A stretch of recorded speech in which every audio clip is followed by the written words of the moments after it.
मुकेश सहनी और चिराग पासवान दोनों महागठबंधन के खेल ऐसे बिगाड़ देंगे।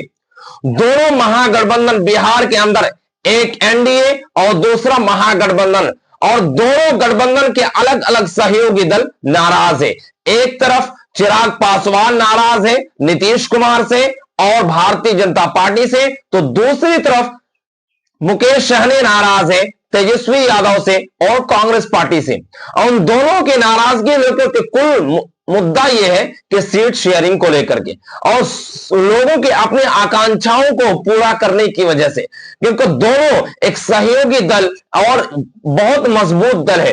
क्योंकि चिराग पासवान को आप जानते हैं कि चिराग पासवान केंद्र में चौथे नंबर की सबसे बड़ी पार्टी है और भारतीय जनता पार्टी के साथ मिलकर के अपने सरकार बनाए हुए हैं।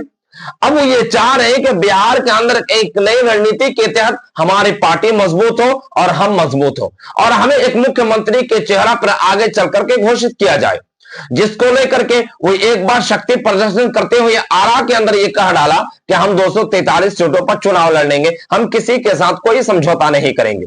फिर उसके बाद जब रणनीति बदली तो कहा कि हम चुनाव नहीं लड़ने जा रहे हैं। इस तरह के वो एक के ऊपर एक बयानबाजी कर रहे हैं और एक के ऊपर एक संकेत दे रहे हैं। और इस संकेत के बीच सबसे बड़ी खबर यह है कि चिराग पासवान नाराज है सीट शेयरिंग को लेकर के। अब सवाल यह है कि वह हमेशा नीतीश कुमार पर हमलावर है, भारतीय जनता पार्टी पर हमलावर नहीं है।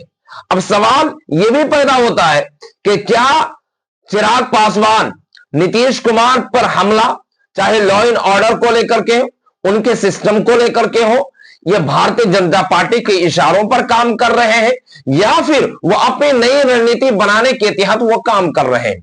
दूसरा सवाल यह है कि मुकेश सहनी जो नाराज है, मुकेश सहनी की नाराजगी सिर्फ दो बातों को लेकर के है महागठबंधन से।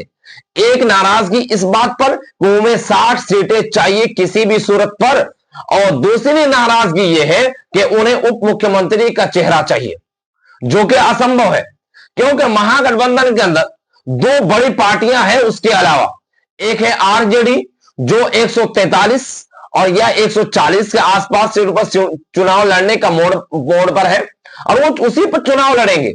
और दूसरी बड़ी पार्टी जो नेशनल पार्टी है वो कांग्रेस पार्टी जो 60 से 70 सीटों पर चुनाव लड़ने के अनुमान बताया जा रहा। अब इन दोनों सीटों को अगर मिलाकर के हम देखते हैं तो ये दोनों सीटें मिलाकर के कुछ सीटें और बच जाती है जो सीपीआई और सीपीएमएल को मिलती है।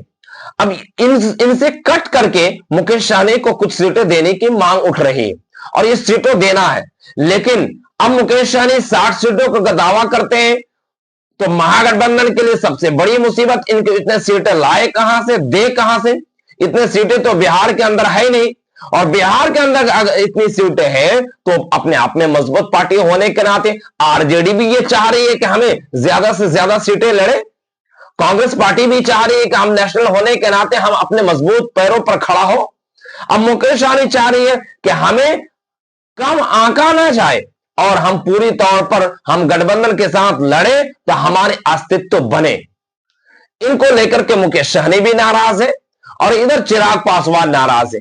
अब चिराग पासवान और मुकेश सहनी को नाराजगी को देखते हुए यह कहा जा सकता है कि ये दोनों पार्टी अगर बीच में एक नई पार्टी बनी है जन स्वराज पार्टी प्रशांत किशोर की, अब ये दोनों पार्टी अगर इसके अंदर आ जाते हैं तो तीनों युवा नेता एक साथ में मिल जाएंगे तो फिर एक तीसरा मोर्चा खुल जाएगा। अभी तो बिहार की जनता के पास 8 करोड़ वोटर्स के पास दो ही विकल्प है, या तो आप एनडीए को चुने या तो फिर आप महागठबंधन को चुने। लेकिन अब तीनों पार्टियां अगर एक साथ में मिल जाते हैं, यानी वीआईपी मुकेश सहनी की पार्टी, चिराग पासवान एलजेपी की पार्टी और जनसूरज पार्टी यानी प्रशांत किशोर की पार्टी, इन तीनों को मिलाकर के अगर एकजुट दिखाया जा सके तो हो सकता है कि एक तीसरा मोर्चा बिहार के अंदर तैयार हो और फिर तीनों का खेल आपस में बिगड़ जाए।